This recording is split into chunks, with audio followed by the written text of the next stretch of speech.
The way I like to think of compassion is it's a bridge. It's a bridge between your subconscious mind and your conscious mind, between your head and your heart, showing an awareness of suffering and taking action to relieve that suffering. And this is the bit that most people miss. What are the misconceptions? So one is that it's lazy. The other one is that it's unambitious. Imagine if you beat yourself up every time you go and try to do something. Imagine if you're actually really harsh to yourself, like you're an idiot, you're never going to do it, or you need to work really, really hard because people are going to judge you. Well, you may succeed temporarily, but the truth is you'll feel burnt out. Why?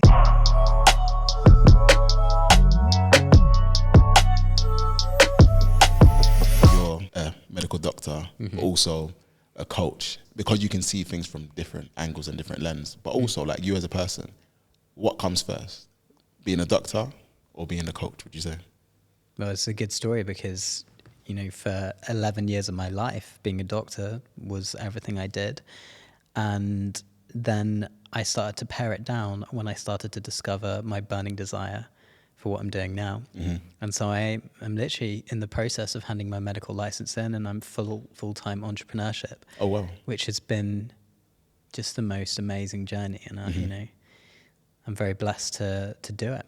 Yeah. It's amazing because when you were studying medicine, that is not an easy process. And you just mentioned you're about to hand in your medical license. So, I mean, were you always certain that you wanted to be a doctor in the first place?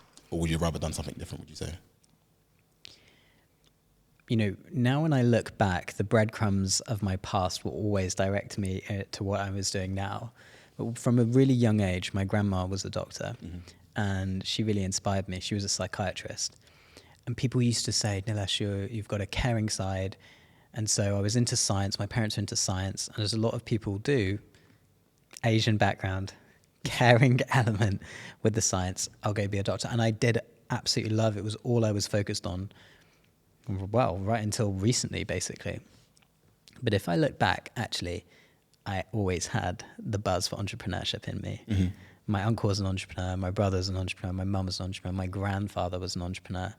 And I found myself loving stories of entrepreneurs, loving hearing people set up businesses and do good in the world. And even from 7, 8 years old, I had these little projects going on, you know, whether it was running the school assemblies or selling clothes out of my room when I was at boarding school. I always had something like this going on. So the time came as I got deeper and deeper into medicine, I started to realize that I really wasn't able to transform people in the way that I wanted to. And that kind of led me on this windy road to what I'm doing now. Yeah. So what do you mean by that? Transform them how you wanted them to? Because as a medical doctor, if you're fixing someone, you're fixing them. That's a lot. So like, what do you feel was missing? Yeah. Well, you know, I think we go into medicine to help people, and medical care is phenomenal for a specific subset of people. So conventional medicine was really great at helping people who are acutely unwell or people that had, you know, very specific illnesses that you could treat. And I found roughly that was about 1 in 5 people that I was seeing as a GP that would come in that I could actually make better. And I was always, I was always really interested in what happened after they got better. So who's this person? Maybe it's a banker that's come in and can no longer go to work, or maybe it's someone an entrepreneur, maybe it's a mum and they can't care for their kids because they've been sick. That was the bit that, looking back, really inspired me to hear how they had got better and then transformed their life moving forward.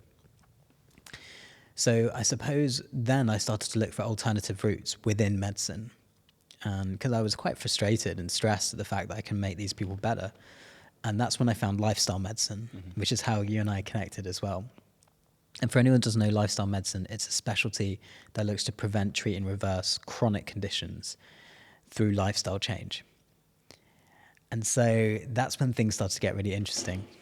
So talk to me more about being a GP rather than working in a hospital in the first place. Like, what was your decision behind that? So a common theme for me was that if I look back, I've been intuitive for a long time in my life.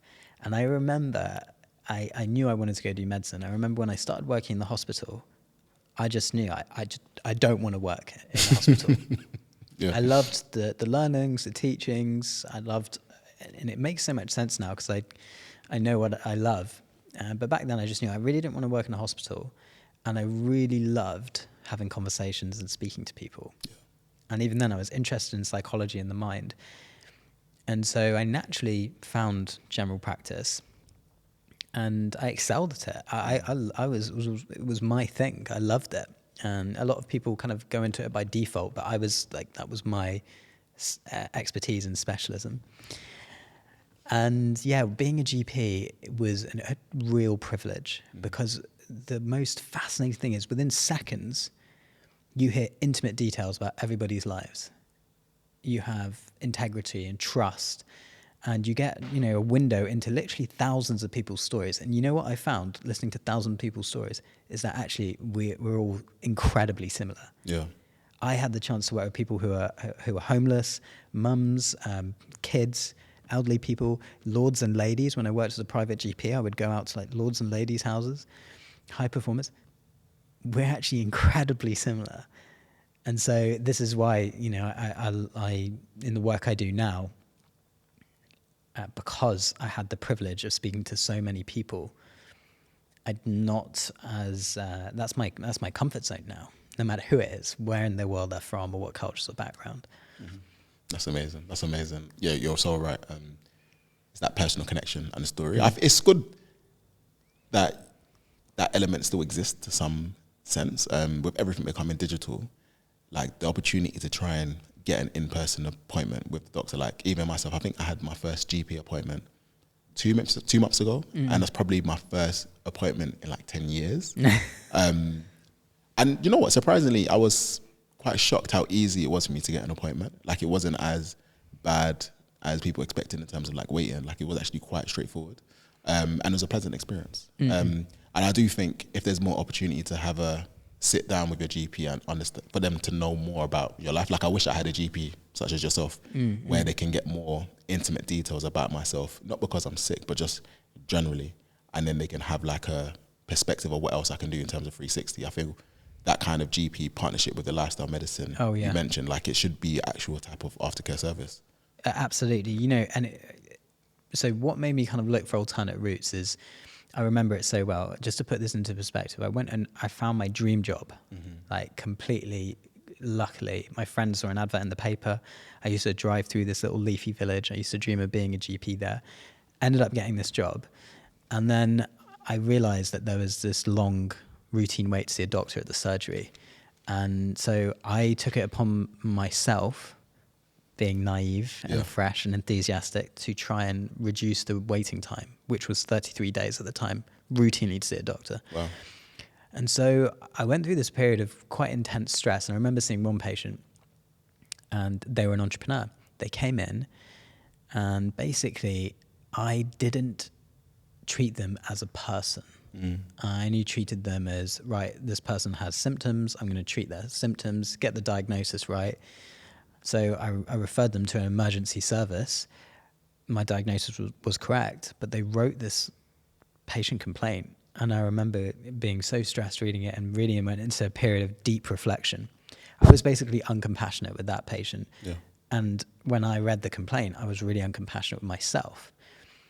And so that was the time when I really understood this quote from Hippocrates, which is just such a good one, which is, it's far more important to know what kind of person has the disease than what kind of disease the person has. So that completely transformed my mind. It's all about the person that's in front of you. And this applies not just, for medicine. People forget, if you're in business, if you're in whatever it is that you want in this life, we need people. And it's all about how we deal with people. Who is this person? What's their story? Where do they come from? What do they do day to day? Whether you're doing a business deal, or you're seeing someone as a doctor or a patient, or you're meeting up with your friends, you will go so far if you can compassionately connect with people. And they go, you know what, this doctor gets me, or this person gets me. And so everything changed from that complaint. And then that led me into lifestyle medicine. And again, I found there that behavioral change is where it's at. Right? So our health depends on our daily habits. I started to see crazy things happen, like anxiety of 10 years be reversed, diabetes be reversed, heart disease get better, all these things through daily habit changes. But habits are hard, right? Yeah. And why are they hard? Because we're stressed. And so why are we stressed? Well, because we're disconnected from who we really are. And that's where compassion came in again. So compassion came in when I was in conventional medicine. Then when I went into lifestyle medicine, it came in. And then there's one other story about occupational medicine. It just, my purpose kept poking me pretty hard in the face. Like, you need to know about this. You need to learn about this. Mm-hmm. Yeah, and that's the path I'm on. I could share the occupational health story as well if you want. Yeah, go for it. Yeah, let's go. Because that's how it all makes sense. So when I left my practice as a GP, which we're going to go back to, yeah. Right, I went and decided, my friend, he was working with companies on their employees' well-being. And I thought, that sounds really cool. I'm gonna do that. You remember, I was fascinated with business. So I went in and I would see these employees who had been off sick from work for a long time. And with one particular guy, he was off for a while and he was being treated so harshly, so uncompassionately. Mm-hmm. He was being judged and ridiculed. And I thought, this is not how to treat someone. This is crazy. And at that moment, again, the idea came in my head, well, what happens? I was coaching him almost before I had any coaching diplomas or qualifications. And I thought, what if I work with his bosses on how to be with people, how to be kind, how to be compassionate, how to be understanding? And that's essentially what I do now. Like, that's how that idea was born. Mm-hmm. So is this, people think it's like one moment, one linear journey. It never is. Yeah. It never is. So because even when you quit your practice, because at the time you was a partner. That's right? Yeah. So, talk to me a little bit more about that journey to becoming a partner, because to become a partner at a firm, it comes with a lot of status. It comes with money. It comes with the ability to say, I've made it, especially at a young age, because you were in your, mid-20s? Right, yeah, I was 27. And then to potentially put that aside to change.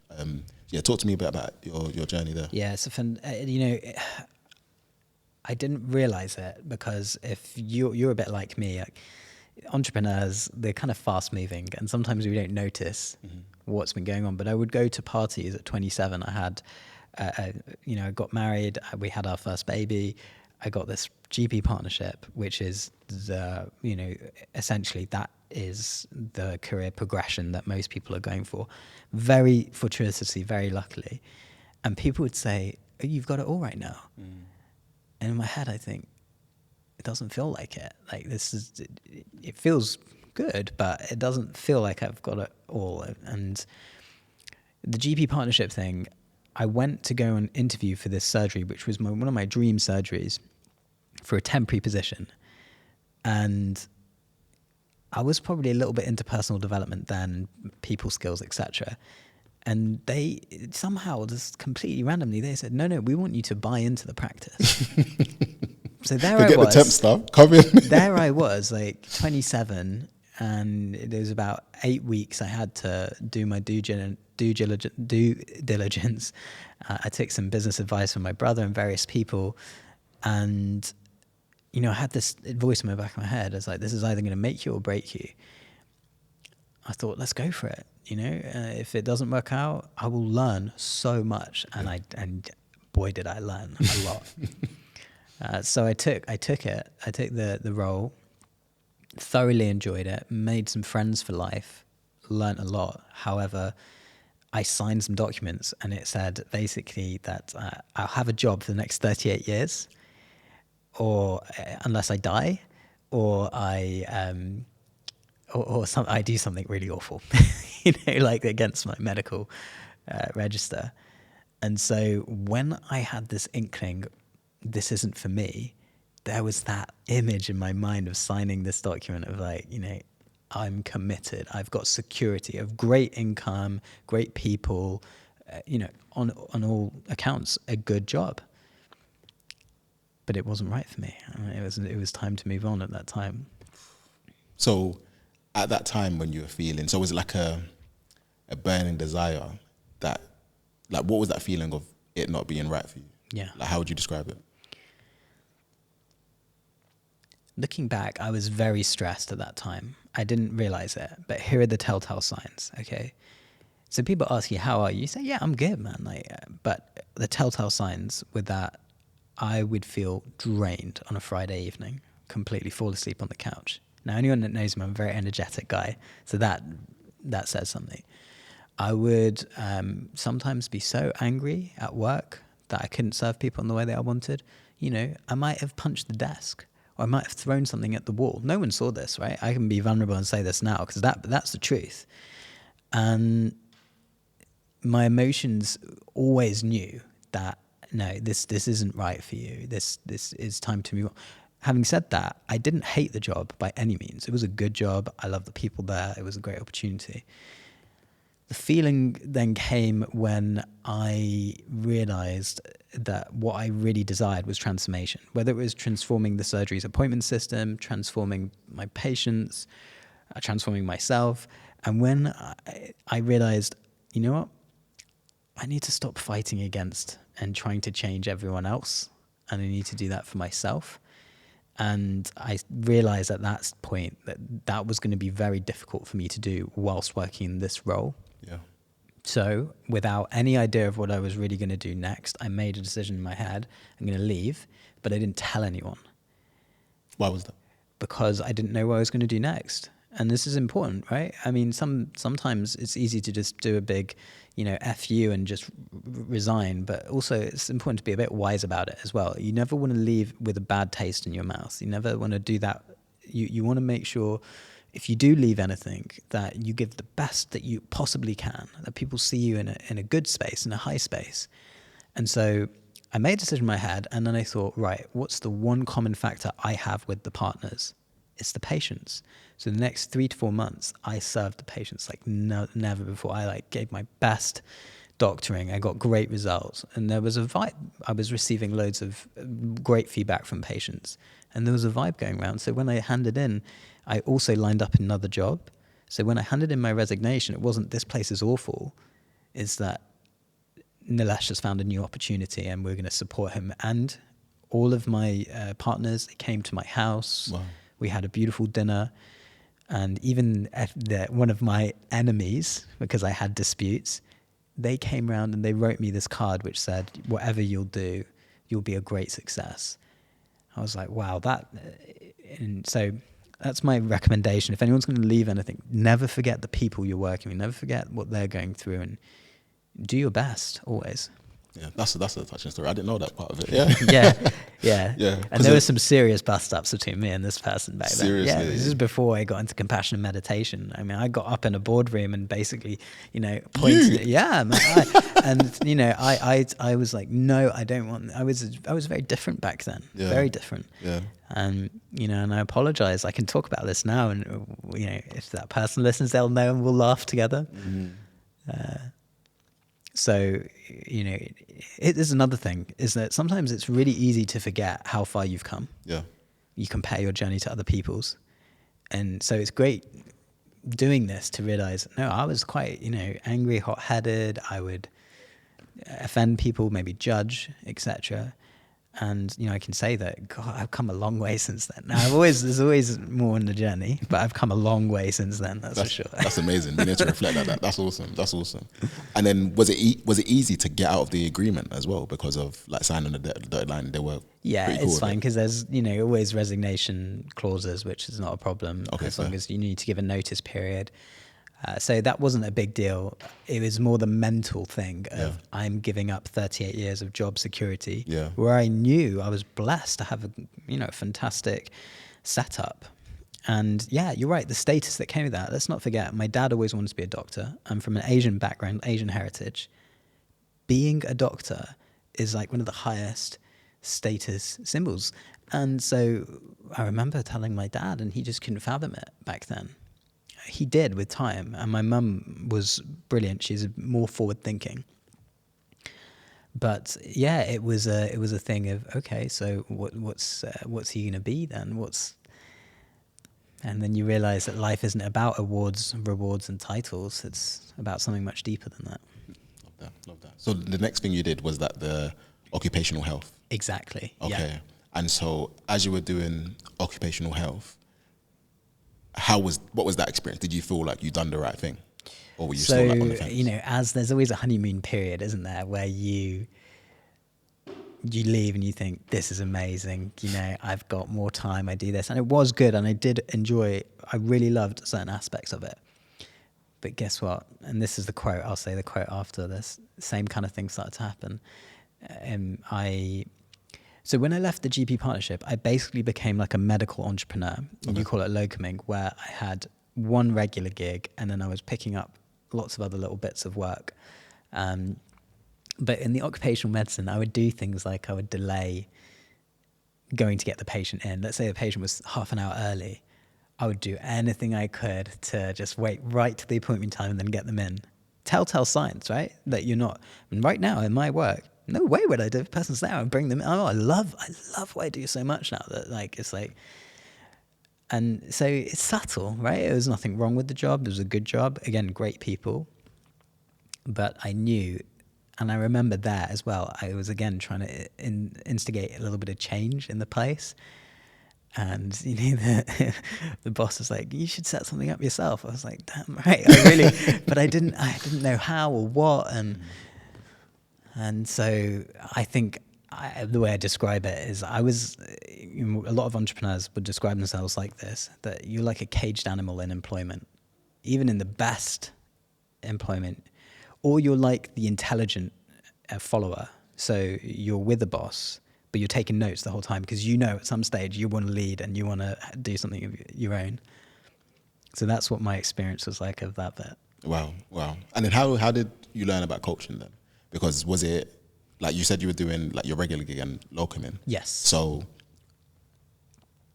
did your regular gig remain as, say, doing occupational health, and then the locuming time was allocated towards doing coaching? Or what made you decide to do it that way? Do coaching rather than set up your own, say, occupational health practice? Yeah. So when I was leaving the practice, again, very serendipitous moment, I saw this email come in and it said, the NHS Leadership Academy is offering coaching to GP partners. I thought, whoa, I'm a GP partner. I'm going through difficulties right now because I knew I was about to leave and I was going through this whole dispute. And so I applied and I got the most amazing coach. And she helped me a lot through that resignation process. My intention was never to resign when I joined with her, but then over time, she helped. She was phenomenal. Her name was Jo. So when I left the practice, a year after I left, she texts me out the blue and says, you loved coaching so much. Have you ever thought about becoming a coach? Now, at the same time as that, I was studying lifestyle medicine. And again, I'd started to learn with lifestyle medicine that behavioral change was really what I loved. I loved learning about habits and how people transform their identity, the process of it all. I loved asking questions. I loved deep listening to people, forming a deep connection. And so I went and did some health coaching training. And then that led to high performance coaching with the High Performance Institute. And to what I'm doing now, which is my own kind of brand of it all. Wow. So you're just like investing in yourself. So you're just learning out of interest to begin with. Yeah. I had no intention to set up my own coaching business initially. Yeah. I just thought that this is going to be a great tool to help my patients. And then as I went deeper and deeper into it, as you can tell this story, I'm always interested in the root. Yeah. And even when I was, doing DJing and stuff back in my day at university, I was always like, okay, so that song was played by that DJ. What label was that? And then I would go to the root of the root. Same with cooking. I'm into cooking. It's the same thing. You kind of then you see the patterns of it all. Yeah. So yes, I did that health coaching thing, and then I started to get hooked on transforming people. Mm-hmm. And that's what led me to doing what I am now. Awesome. Did it ever feel like you were starting from scratch then? Or because of the transferable skills, essentially, you kind of had a leg up against anybody else who was going to the coaching without a medical background? I don't ever think I felt like I was starting from scratch because I was very comfortable talking to people because of general practice. However, coaching is very different. And so one of the earliest mistakes I made in entrepreneurship in general was that I didn't get a mentor who was doing exactly what I was doing early enough. And so I got a mentor, but it wasn't quite aligned. And yeah, that's a really important thing for anyone in business or entrepreneurship, is find someone who's got results of doing something that you want to do, and then study them, study what they learn, study how they do things, ideally have conversations with them. So I wasn't starting from scratch, but at the same time, I didn't understand with coaching, there's a low bar for entry. Anyone can set up and say they're a coach. And in a way, that's a very positive thing. But in a way, it's not such a positive thing, because it means that sometimes, and I was guilty of this, not anymore, we don't do the deep work. It's a very serious business, helping people transform. And so once I started to really do the deep work and take it seriously, my coaching went to new levels and the results went to new levels as well, which is... There's like a connection between like coaching and therapy to a degree. Yes. But I feel like not all coaches are able to go deep as what's required with therapy. Right. But then you can have some people who are therapists that can maybe do a bit more in terms of coaching. It may not be the high performance level, but they can help you with the more ingrained root cause. And I feel with your background as a medical doctor, it's a very unique perspective you can offer people, because it's like your lived experience as well as everything you studied for the last 15 years or so. Yes. Have you used, like, say, things in your medical world and applied it in coaching? Lots, like, body, mind, spirit, right? But what we find about people's potential, and I love to share a bit of, so this is how I do it. I share a lot of science, because my natural inclination is I've always been deeply interested in the science of the body, the mind, and the spirit, all of it. And so that's how I'd incorporate my medical background into it. What we know from brain research is that, our brains, if you like, in 3 segments, right? We've got reptilian, mammalian, prefrontal cortex, newest part of our brain. Now, people who are playing at their potential, Yemi, they are fully integrated. Left side, right side, front to back. And here's the really cool thing. You know what's coming, right? No, go on. Compassion does that. On the brain scans, compassion integrates your brain from the reptilian to the prefrontal cortex, from left to right. I like to call it a bridge. And this is why I became so, enamored with it, is I started to realize, oh my gosh, a lot of people think of compassion as just reducing suffering. And of course it does that. But it also helps you with mastery, helps you achieve your potential and well-being. And that's when I started to see some super cool shifts, when I brought the wisdom of compassion with the science of mastery, and I joined them together. So that's how I use my background. That's awesome. And then because you said you found a mentor. Yeah. Was that also a practice that they applied, or was that something completely new that you brought into it? It wasn't what they applied. However, I observed how they found their niche, and I realized that that's essential. And they were doing what's unique to them. And it's a great story. Again, my mentor was a patient of mine when I was a private GP. I shared with my mentor, who I'm still very close with, she coached me for a while. I shared with her, I've got this whole coaching thing going on. And she was coaching Tesla, Santander, big corporates. And she started coaching me. That's awesome. For next to nothing. And it's just, people, there's so many good people in the world like that. I mean, when you have a purpose and you have an intention and you put it out there into the world, things like that will happen for you. And then it's up to you to be open enough to notice and receive it. That's the other thing. So, she's a very close connection still to this day, and we support one another on our journeys. Yeah, that word that you mentioned, like purpose, because sometimes it's hard to even figure out what your purpose is, figure out like what you enjoy doing, or what you like. How would you suggest someone can start their steps towards finding out what their purpose is? Yeah. Well, this is one of the subjects I absolutely love. I'm going to throw the question back at you because you're actually someone who I've observed beautifully embody purpose. What do you think first? And then I'll fill in the gaps. I think the first thing is try and understand, out of all the activities that you do, say from Monday to Sunday, what do you enjoy doing the most? Yeah. And let's just say, for example, that is going for a run or going to the gym. Then when you think about going to the gym, break that down a step further. Is it the exercises? Is it the journey at the gym? Is it working out with somebody? Is it the feeling you have after the gym? Then it might go down to, okay, it's the speaking to people. Cool. How many other times in my week do I speak to people? How do I feel after that? Do I have the same feeling? Cool. Maybe there's something in there. What is in the conversation that I like about it is a specific thing. And then trying to find out, say, what it is that you enjoy about people and how you feel refueled from those conversations, whether it is offering advice, whether it is acts of service, something in that nature. And then I feel like you're then on like that small cusp or say kernel of whereby if someone can throw you into a completely new environment and they said, you need to do one thing that's going to help you thrive or swim, what's going to be? And you pick that as your superpower. I think that's how it is. Yeah, I loved your description of purpose. The reason why I loved it so much is because you focused on the emotions of whatever you're experiencing. And this is a huge part of my work, and actually probably the biggest problem humanity faces is that we're not really taught to be emotionally intelligent, to really feel our emotions. Now, I shared with you my story. Back then, it was subtle. I was punching the desk. I was throwing things at the wall. Like, that's because I had a lot of suppressed emotions. I didn't know what I was doing. I didn't teach myself how to feel.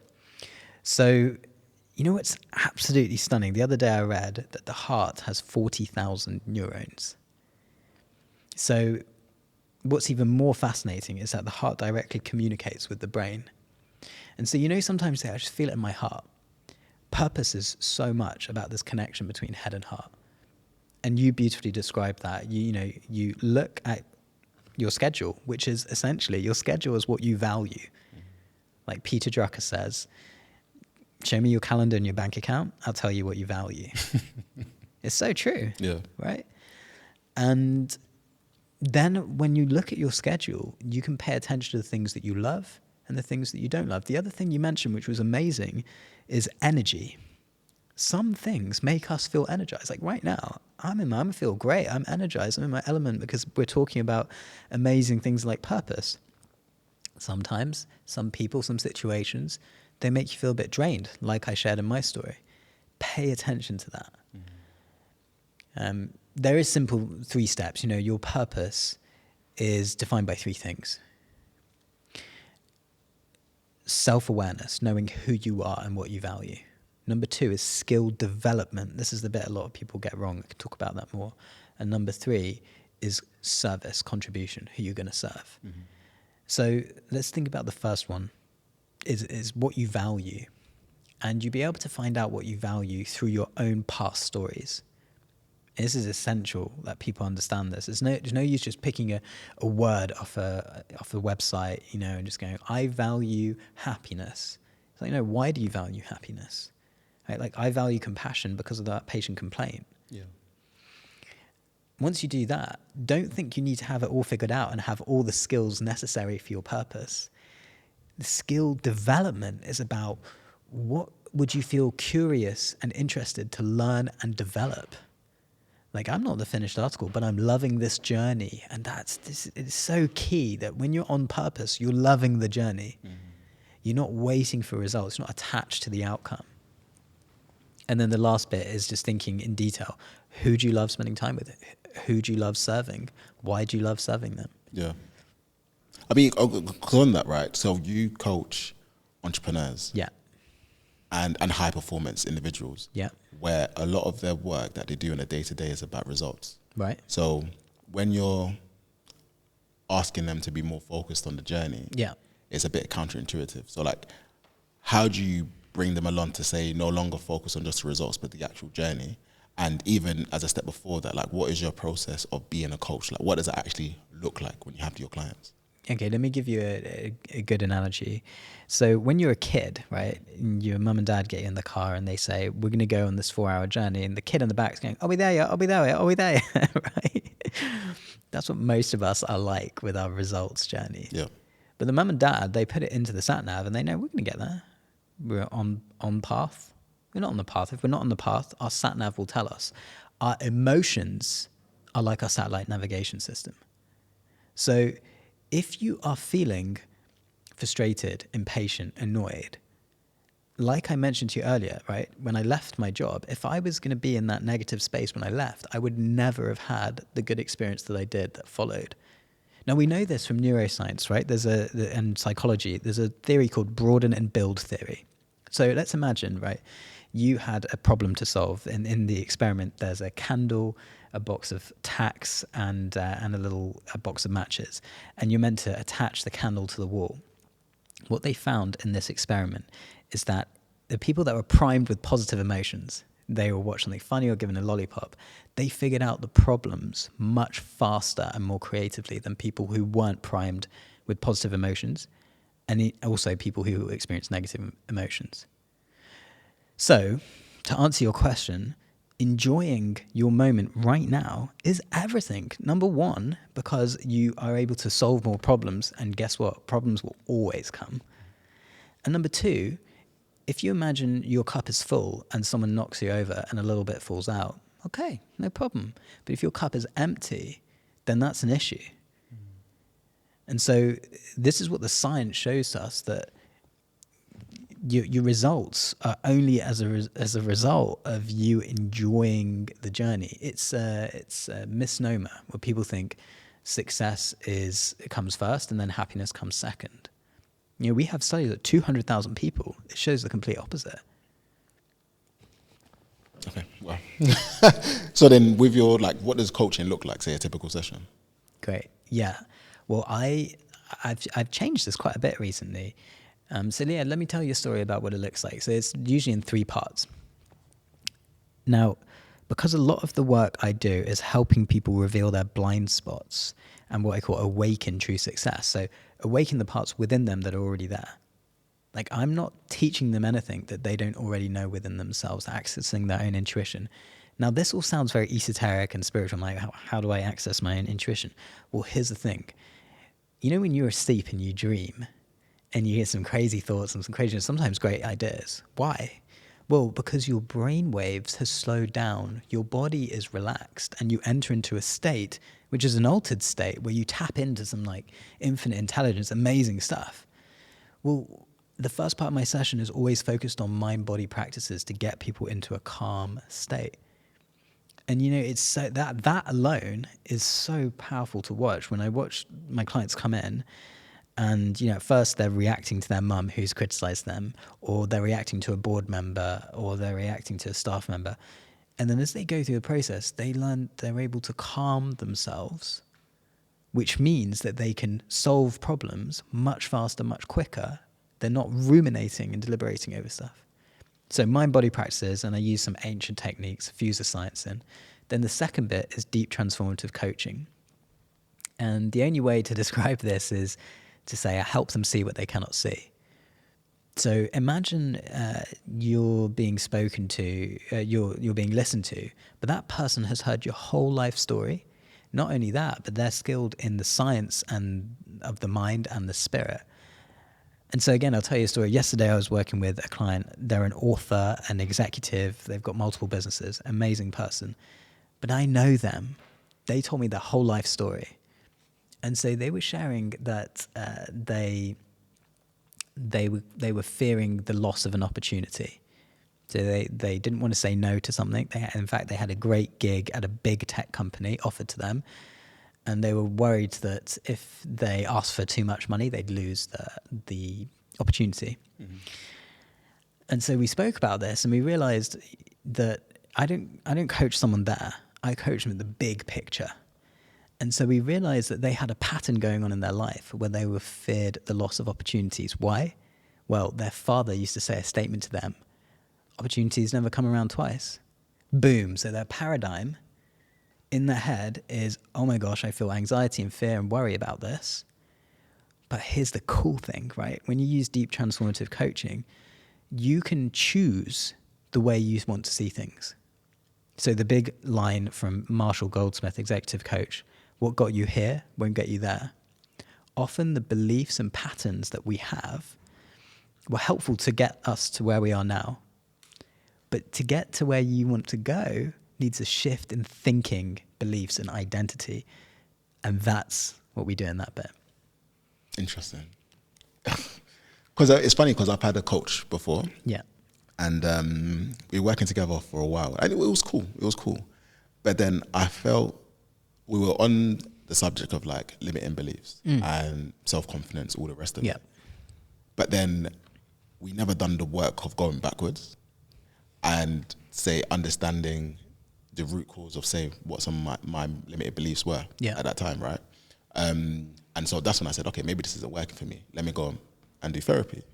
I've done therapy for 6 months.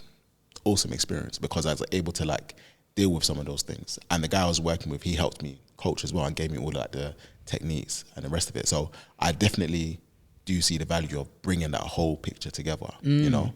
And the limiting beliefs thing is so interesting because no one really thinks about those beliefs. No one really thinks about, I think there's a book, I can't remember what it's called, and it talks about the rules, like I love rules. it. It's one of my favorites. Yeah. Yeah, I wish I recapped my memory around it's it. Vishen's book, A Code of the Extraordinary Mind. Yes. A big influence on me. Yeah, and it's like these made up rules that we are telling ourselves that literally do not exist. Even sometimes when we're wondering or stopping ourselves from doing something, it's because we're thinking about what someone else might think about us. Absolutely. When in reality, we're not even the main character in their own personality, in their mind. Like they won't remember what we do today in a couple of days' time. We're a bit part, they're the main character in their own reality. So it's about making sure that we do things that are in our own best interests rather than in the interest of what other people might think about you. But it takes time to come over those beliefs. Like what do you do to help people kind of overcome, say, their limited beliefs and start seeing in a different paradigm? Love it. Okay, well, there's 3 things that I do, and I can go through them. I'm just going to tease you first, okay? So it's too easy if I just say it. First of all, we must understand what a belief is. And a belief is a persistent, emotive thought that, unknowingly, you've bought, okay? So money doesn't grow on trees. Your dad says it to you when you're little. You feel an emotion about it. You buy it from your conscious mind into your subconscious mind, and then you grow as you grow up, and your kid asks you for some sweet in the shops, and you say money doesn't grow on trees, and you go, oh, I sound like my dad, right? And this happened to me. I being a father really opened my eyes to this. So belief is a persistent emotive thought. Now there's 4 ways we take on learning. Okay, so when we come into the world with this pure perfection, with an image of perfection and joy. And of course, if our needs aren't met, we scream, someone comes and attends to our needs. Right. The second way we learn is that we know that, let's say if you're a toddler and you're walking around and you go on the sofa, you walk off the sofa, you fall, you're like, okay, in this world, gravity exists. I've learned that that's created certain beliefs about the world. The third way is you learn from society, parents, people around you. You learn their beliefs, their conditioning, just like I explained. You decide at one stage, I'll buy that or I won't buy that. But here's the 4th one, and this is where I work with a lot of people, and I encourage everyone to do this, is we also learn through painful experiences. Like when I was at school, I'm giving an example, not of mine. When I'm at school, I decided to get up and sing for the first time. Everyone laughed at me. I loved singing. So the belief then comes in, it's not safe for me to express myself. It's not safe for me to be authentic. On the surface level, people might say, I'm not a good singer. But actually, there's a deeper meaning to that. Was you were just being your authentic self, your natural self, and everyone's laughing. And so in that moment, you have to choose, do I choose social acceptance, which, by the way, is the strongest driver for human behavior, or do I choose to be myself? So when you know these kind of levels of learning, then you can start to understand, right, how do I shift my beliefs? 3 ways. Number 1, this is the most basic way, which you hear a lot of people talk of, emotional repetition. So there's a great story about Napoleon Hill, one of the most famous writers. He went to meet the most rich man in the world, Andrew Carnegie, in the 1920s. And he got to spend, as a reporter, days living with Andrew Carnegie. Imagine this. This is like, he's in his 20s. He got 3 days with the most rich man in the world back then. And Andrew Carnegie had Napoleon Hill look in the mirror and just repeat to himself a statement over and over again to shift his view on whether he could do this big research project, which turned into the biggest personal growth book of all time, 180 million copies sold. Just think about that for a minute. Second way you shift beliefs is through embodiment. Okay? So you can ask yourself the question, if I already believed that I was abundant, what would I do to get what I want? If I already believed that I was an entrepreneur, what would I do to get what I want? You think about how you actually embody the person that you want to become. So you found your current limiting belief. You know that, let's say you want to be an entrepreneur. They have a specific set of beliefs. You ask about embodiment. And the last one is evidence. So 3 E's: emotional repetition, evidence, and embodiment. Evidence is such a simple and easy way. So you might want to create a belief that, I'm good at public speaking. And then you start to look for evidence in your past that this has actually happened. Now, you don't try and trick yourself, but you think, do you know what? Actually, I remember when I gave a presentation when I was 15, people said how good I was at speaking when I did a drama thing, and you literally journal out these things. So these are 3 simple ways, but I also have special audios I've created for free that anyone can access through my Instagram. It's called Shift My Beliefs, which draws on many of these principles, basically. That's awesome. It reminds me of the repetition one, I think Brené Brown with the I am enough. Yeah. And saying that in the mirror, like again and again and again, because even like for myself, I can have a tendency to overcompensate, and I'll never forget when I was doing a negotiation with, like, at work, right? And I wrote my email, this and the other, and then my boss looked at it, he was like, no, you're giving too much. Like, don't give them everything, give them a little, see what happens, and then have that kind of give and go, because don't give them the whole pie if you can give them like a quarter of the pie, for example. And so I gave them the quarter of the pie, and it was fine. I would have given away 3/4 for no exact reason. And bringing that to your personal life, where people might think they have to be an expert to do something, or need to read like 100 books before they can start a business, or need to, like you were saying, have 100,000 subscribers before launching a particular product. There's never a time when you're going to be enough. You kind of have to say, I am enough to yourself, rather than giving yourself like all these different benchmarks that you have to hit before going on to the next stage. You've described that so beautifully. Listen, if I was going to sum up my work, it's as follows. Most of my life, and most people in the world, spend their lives looking outwards to improve the way they feel inwards. Right? They're going and getting money, status, awards, and I did all that stuff. But the truth was, I was doing that from a place of, I'll get that, and then I'll feel better inside. But what I do is help people go inwards to give outwards. And so the paradigm is like the core way you view the world. The paradigm that everyone really would be helpful to shift is this paradigm of, I'll feel better when, or there's some place in the future where I will have more emotional well-being. Like, now is your time for emotional well-being. Right now, in this moment, no matter what is around you. And I know this is hard for some people to hear. You might be, have illness, someone may have died. I understand that. But now is the time, because it's only when you train yourself to feel good in this moment can you fully be detached from any result. Yeah. And when you do that, then you can serve without fear. Because attachment is about fear in the end of the day. So yeah, I am enough. And Buddhist psychology would tell us that all negative emotion stems from a feeling of being separate from your goals, separate from other people around you, feeling different, feeling judged, right? And this is so true. That's the core paradigm that needs to shift. We are all connected. Like, we are so connected. This has been proven in so many scientific studies. It's why depression can spread through populations, as well as positive emotions can spread through populations. It's why the kindness, we know that if I'm kind to you, research tells us that means you will go and be kind to 5 other people. Like, think about that for a minute. It's mind-blowing. And so when you do that, you no longer feel alone. And again, this is a core principle of compassion. I'll give you another example in practice, right? I know someone who's setting up a business at the moment, and I saw them as like a friend of a friend who's really struggling to set up their business.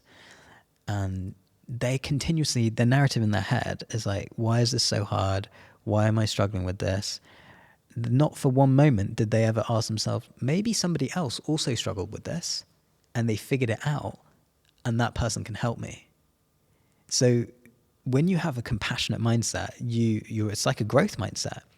You feel, okay, I'm struggling with this, but surely there's someone out there who's also struggled with this and they can help me and I'd be willing to learn from them. And so I think that approach is essential, and you can do that when you don't think you're different or not enough, or when you realize we're all the same. Yeah, that because you mentioned compassionate a lot. I've counted this like 25 times now. It's not a word that we use on a day-to-day basis, right? Yeah. When I think of compassionate, I have Mother Teresa in my mind. Yeah. Do you know what I mean? What are the common misconceptions when it comes to compassion, using that word compassionate, especially in a coaching scenario, and how do you overcome those? Yeah. So the way I like to think of compassion is it's a bridge. It's a bridge between your subconscious mind and your conscious mind, between your head and your heart, between negative emotions and positive emotions. Because in this universe we live in, there's good and bad, there's good and evil, there's all, it's the whole experience is there. And that's why compassion is necessary. The actual definition is it's showing an awareness of suffering and taking action to relieve that suffering. And this is the bit that most people miss. They think being compassionate means is sympathy, what most people think being compassionate is, or you just feel other people's emotions and your own emotions and you don't do anything about it. One of the biggest misconceptions is being compassionate with yourself is sitting on the sofa and eating crisps all day, right? But let's not forget, compassion is the essence of a mother's energy. You would not be here alive today if there was not someone who was compassionate with you, because they saw you had needs as a baby. They cared for you. We activate in mammals what's called the mammalian caregiving system so that you could stay alive and do everything that you're doing today. So not one of us on this planet would be here if not for our compassionate brain wiring. What are the misconceptions? So one is that it's lazy. The other one is that it's unambitious. And again, what we find time and time again in the research, and I get excited about this, is that imagine if you beat yourself up every time you go and try to do something. Imagine if you're actually really harsh to yourself, like you're an idiot, you're never going to do it, or you need to work really, really hard because people are going to judge you. Well, you may succeed temporarily, but the truth is you'll feel burnt out. Why? When you have those thoughts, it releases neurochemicals in your brain like cortisol, stress hormone, noradrenaline, and adrenaline. And over time, that will wear you down. That's what was going through with me when I was drained on a Friday. Yeah. So it's not unambitious because it actually helps you be consistent in the long run, because you're not beating yourself up. You're coming from a space of love and not fear. I could go on and I won't. Keep going. You want me to keep going? Yeah, okay. So we've got that it's unambitious. We've got that it's lazy. Another myth or a misconception about compassion is that, this is a really common one. Those are about self-compassion, right? This one is about compassion with others. It's like, what if I'm compassionate with them and they're not compassionate back to me? But that's not compassion. You see, compassion is not about their reaction. It's only about your actions. Compassion is not about their reaction. It's about your own action. So it doesn't matter what they do. What matters is what you do. Exactly. It's in the joy of giving. And what we know from brain science is that literally compassion activates our joy and reward centers in our brain. Just the act of seeing that someone's going through something difficult and just deeply listening to them, that will activate your own joy centers. It's astounding. But what people are really talking about, and this is the hidden subconscious thing, is a lot of people have learned from a young age that my happiness is dependent on other people's happiness. So when your mum or a loved one complains, you immediately think, oh, I need to make them feel better. Why? Because your happiness is dependent on theirs. And so if they're not happy, I can't be happy. again, it's a real misconception. The beautiful thing about compassion is you can go around doing deeds to help other people, but not attached to receiving it directly back from that person. And because you're more aware and present, what will then happen is the universe will send you other amazing things that are completely unrelated to that initial compassion act. And you think, oh my gosh, I'm actually quite a lucky person. And that's happened to me a lot of times. Because you mentioned like the universe and there's like affirmations and all the rest of it. How truthful is all of that stuff? So good. I'm so glad you asked this. I think... Especially because you're a science, you got a science background. Yeah, well, it's interesting for me because I was very, very logical, very against spirituality. In fact, I remember the first book I bought. So someone who I really looked up to was Vishen. And Vishen would talk about this book called Conversations with God. It made me cringe, Emmy. I was like, no, I don't like any of that stuff.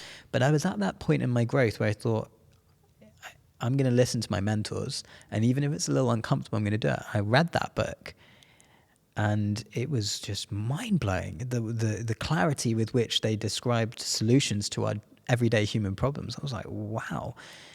And then I started to look at the science and it all comes full circle. If you go deep enough in the science, spirituality you'll meet that. Listen, there's great studies about affirmations working 100%, but everything is about the state of mind you're in. Notice how when I spoke in my coaching session, I don't dive straight into going into the beliefs. We do the mind-body stuff first because it doesn't work unless you're in the right state. You will have heard things like LSD and magic mushrooms and people going through traumas and doing amazing work. Why? Because it gets you into an altered state of mind. So remember, if I was going to sum up personal growth, if I was going to sum up transformation in 2 words, is presence and intention. Presence and intention, presence and intention. Presence gets you into an altered state. You actually slow down brain waves. You go from a beta brainwave waking state into alpha, and even people will touch theta, which between alpha and theta is a flow state. So we know this you can look it up. There's a lot of great science on this. At that point, when you're in that state more, then the intentions that you bring forth into the world, well, then your awareness is highly attuned to whatever it is that you're thinking about. Let me give you an example. So one thing, if you want to call the word, I didn't use it, but if you want to say manifested, one thing I've been able to manifest a lot in my life is amazing connections.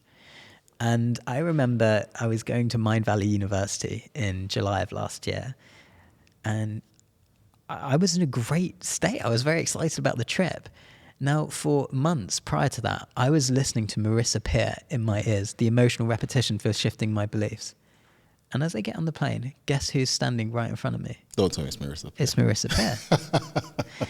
Not only that, but my intuition pinged me, so much so that I thought she was in the queue and she actually sat just in front of me. Wow. In the plane. So as I always do, I want to put good energy out into the world. And she had a big effect on my life and feeling enough, just as you said. So I wrote her a little note, a handwritten note. We spoke for 2 hours on the plane. And then I went and met her husband and met various people and went to a house, etc. That only happened because I was in the right state of mind. And then that intention was there and I responded to that intention. Now, some people would say that's just luck. I say, well, it's luck, and there's a great quote from Seneca. Luck is just when preparedness meets opportunity. And so your goal, whatever it is you're trying to achieve, get into that state, get into presence, relax your body and mind, use compassion, whatever you like for that, and then know what you want and stay aware for whatever it is that comes to you. Amazing. Talking of being prepared, I want to talk a bit about your coaching business. Yes. So at what point did you decide to go full-time with it? A year ago. And it's been a crazy year, very good year. So, because you were doing it like whilst you were working exactly. on the side. Yeah. When did you make the decision to go full-time with it? How did you make that choice? Yeah, so it got to the stage when, again, the same telltale signs were there. I was going into my medical work, and the best way of me describing it is like, if you're with the love of your life, you never think about your ex-girlfriend. And so that's what's happened with coaching, is that medicine was my ex-girlfriend. I liked it, But I was just so hooked, and I so hooked to coaching and wanting to serve people. And so I made the decision about sort of February. It's actually really interesting. I read a book in January of 22, which said, what would you do differently if your father was dead? Now, being a coach, I love questions, and I always practice on myself. I thought, whoa. And immediately I wrote 3 things in the book. I said, I'd do more writing. I would leave medicine. And the third one is I'd do a bit more poetry. I did all those things. And subsequently, guess what? My dad died 3 months after that. Yeah. And so I remember going in and telling him just before, I'm taking a year off medicine. And anyone from an Asian background will know this. Will know that. And I mentioned this. My dad wanted to be a doctor, but he just looked me in the eye. He said, go for it, son. And I remember that so well because, you know, it was a real turning point of like, I'm on the right path. You know, I didn't need anyone's approval anymore. And I was really following my purpose. So it's been an amazing year, but probably the number 2 biggest lessons I've learned from this year, get a community. It is essential. What do you mean by so that? essential. So in the previous, if you want to transform, okay, so I was transforming from part-time coach to full-time coach. I needed to surround myself with full-time coaches. And so I joined a community of people all over the world, and every day they're in my WhatsApps, and I'm absorbing their thoughts, their energy, their intentions. I've formed great relationships with some of them. And without realizing it, it's so subtle, but without realizing it, that dramatically shifts the way you think. And the second thing is get a coach or a mentor. It is just essential for me that once I saw somebody who had results, that the same kind of results I wanted to create, maybe they weren't doing it exactly in the same way. That doesn't matter. Once I did that and I properly committed to it, I got rid of the other stuff. And I really studied their work. So, for example, I read the same books that they read. I listened to the way whenever they said, you know, you should try this, I did it. So you actually had a conversation with them? Like, how did you? Yeah, I mean, a lot of these amazing people out there, they have a list of their books that they've read online. You know, and I did that when I did their courses and their videos. I didn't just do it once. I listened. I went back. I did the exercises. Even though sometimes I was like, I don't want to do this, I did it because I thought, well, that's what this transformation is gonna take. And as that happened, I started to work with clients in different Asia and America, and it's like, and I most importantly started to really enjoy what I was doing. And I coached all kinds of people because I focused on service, not on like, oh, when am I going to get paid? I was like, I focused on service, and everything followed after that. Yeah. How has that been, like, closing your first couple clients as well? Because it's a shift from like being a doctor where you know what you're looking for when you come in. Yes. Yeah. When you're buying drugs or going for your appointment. Yeah. Whereas a coach, you're like kind of probing, telling them, I think you can hit level 2, level 3 if you work with me. Yeah. It's like a change. Like, how do you go about closing your clients? Well, first of all, I never use the word closing because it's the way I like to do things is service, and it's opening a relationship. That's what I'm doing. You know, ultimately, the way if I have served someone powerfully enough, they ask me, how do I work with you? Awesome. And that's the way it is. It's not like some seedy, like, oh my gosh, I hope they like me, I hope they're not. Like, you know, I have to practice what I preach, which is that I know that I'm enough and my well-being exists without the clients. The other day, I have one of my top clients who invests significant fees. And, you know, when I serve him with complete no fear.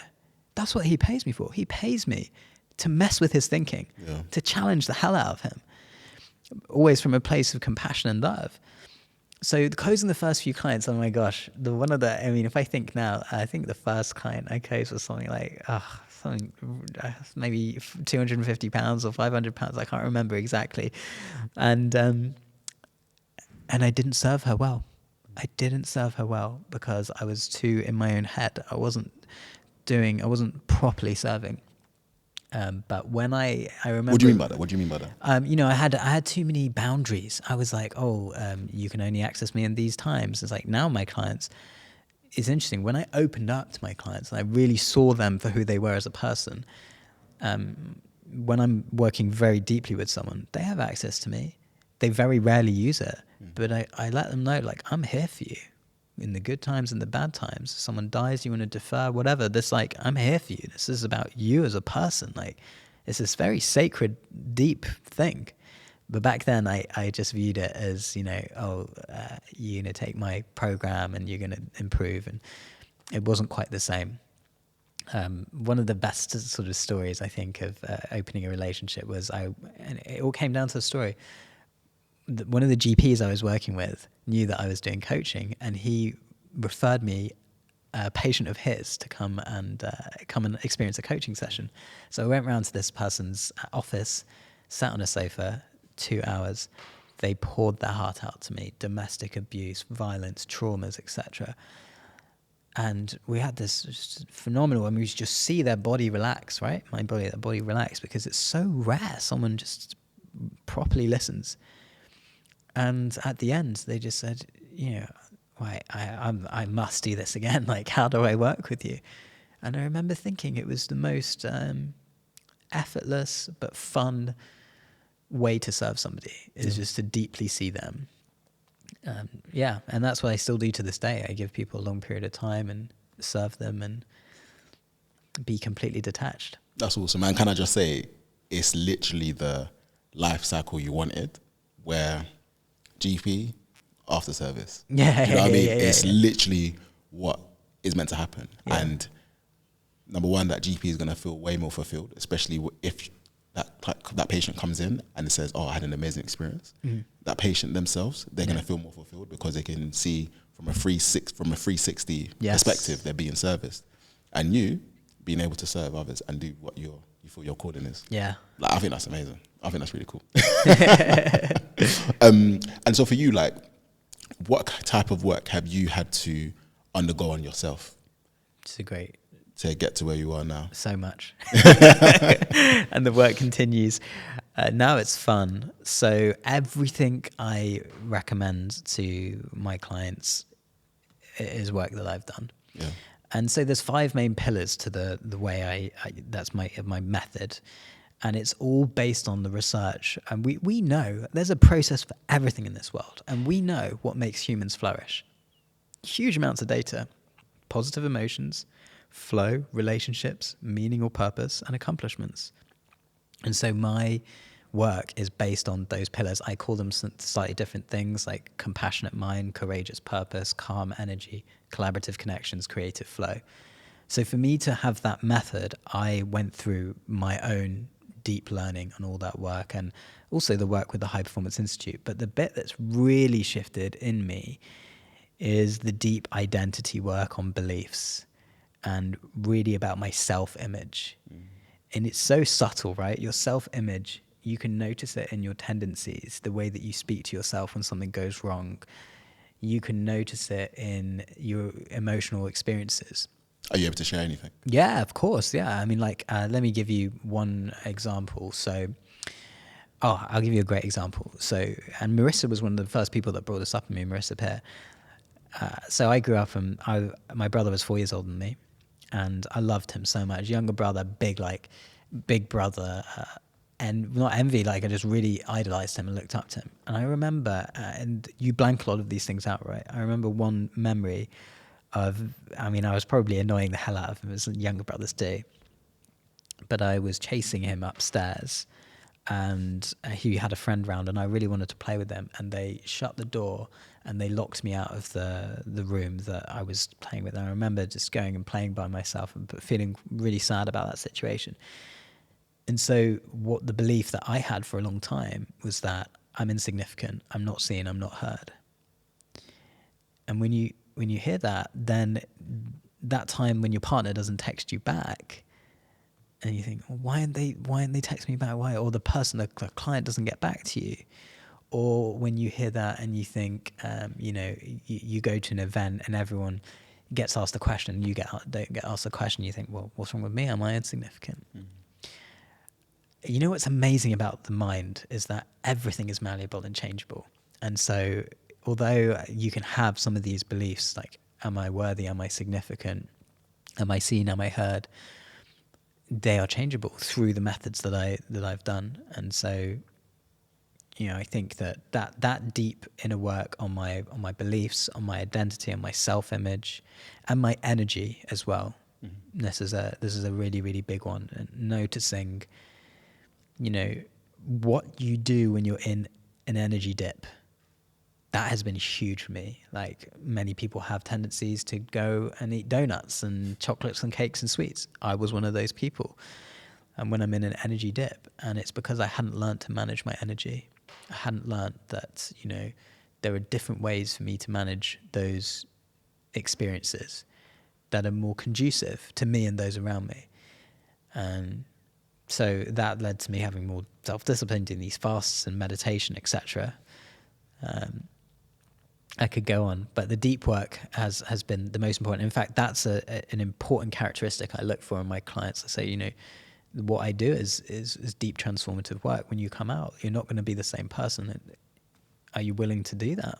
Some people aren't willing, and that's okay. They're not for me. Yeah. That's awesome. So then I guess for somebody who is about to or wants to start that journey of self-discovery, it sounds to me it's a lot about really truly understanding yourself. Yes. And observing yourself for like a period of time and taking note of certain things, whether it be writing that down on your phone notes app or even a journal. Sure. Right? Even journaling, I think that's quite very important. Powerful. Right? Very powerful. It's been huge for me. Yeah. Yeah, being able to review just certain things. Because so if someone's trying to start that journey, like, what are the first 3 steps that they should do? Great. Yeah, well, I actually have a method. It's called the Ultimate Journaling Tool, 3 questions for ultimate journaling. And it's as simple as this, right? You ask 3 questions. When was I on the path today? When was I off the path today? And what am I going to do to stay on the path today? And your path feels like when you're aligned, when you're in that flow state, when you're feeling emotions of joy and love and appreciation, when you're inspired. And when you're off the path are the times when you don't feel that. When you're on the path is when your energy is in and you feel like you can, you send that email that you've been putting off for weeks, and you have that difficult conversation. And when you're off the path, it's when you're not doing that. That alone is so simple. You do that and you really pay attention to what your actions are, what your words are, what your emotions are, and what your thoughts are. Wow, that is basically, there's a great quote from Lao Tzu which says, knowing others is wisdom, knowing yourself is enlightenment.